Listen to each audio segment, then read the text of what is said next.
وأنا بتمشى في شارع 26 يوليو لفت نظري عمارة حلوة جدا، وبعدين وأنا ببص على العمارة كده لقيت اسمها مكتوب عليها ومنقوش عليها من فوق، عمارة لاجون فواز أو عمارة شركة التأمينات السويسرية. ما تيجوا اما احكي لكم حكاية العمارة الجميلة ديت ومين اللي بناها وموقعها فين بالظبط. والعمارة دي بتتميز بطابعها الأوروبي وشيدتها شركة التأمين السويسرية لاجون فواز، وشيدتها الشركة سنة 1936 لسنة 1937. والعمارة دي بتقع على زاوية شارع 26 يوليو وشارع البورصة قدام دار القضاء العالي. العمارة دي انشئت على مساحة 1320 متر، والمساحة المبني عليها العمارة 1090 متر، والباقي 230 متر بتعتبر مناور وشوارع العرض بتاعها 10 أمتار.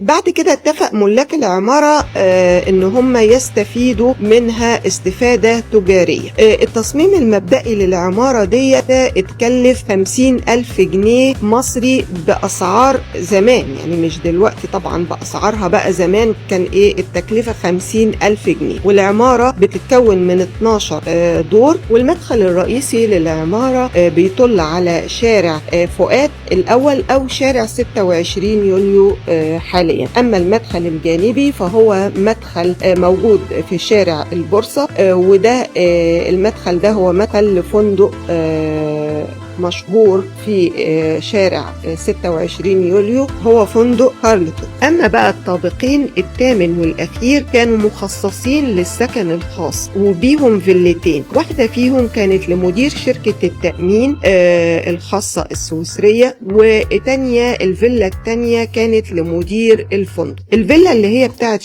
مدير شركة التأمين كانت بتحتوي على صالون كبير وفي ركن مرتفع للجلوس حوالين الدفاية، وبتطل على حديقة كبيرة، وبجوار الصالون صالة للأكل، وبتطل هي وحجرة المكتب على تراس للشاي. هو طبعا دلوقتي الفندق حولها لقعدة بتخصه هو، بتخص الفندق اللي موجود في العمارة. إنما الفيلا التانية كانت لمدير الفندق، هي أصغر شوية، كان فيها صالة صغيرة وصالون وحجرتين نوم بحمام وحجرة للمربية وحمام خاص للمربية.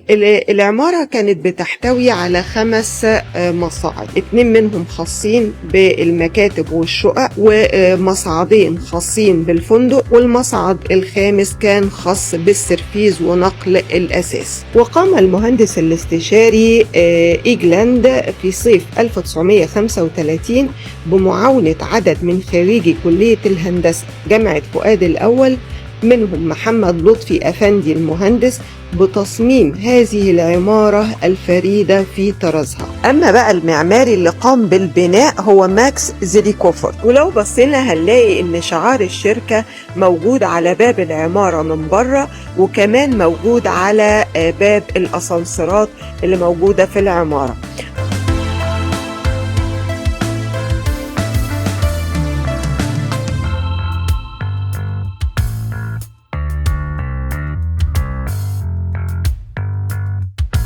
وده منظر العمارة كمان بالليل، أنا حبيت أصورها لكم. هي عمارة جميلة جدا موجودة في شارع 26 يوليو.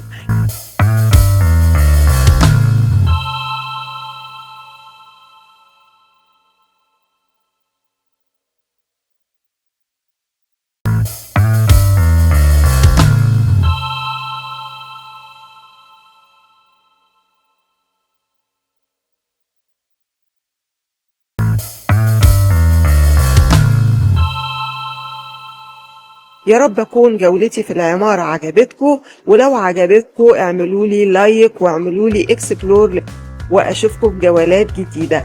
باي باي.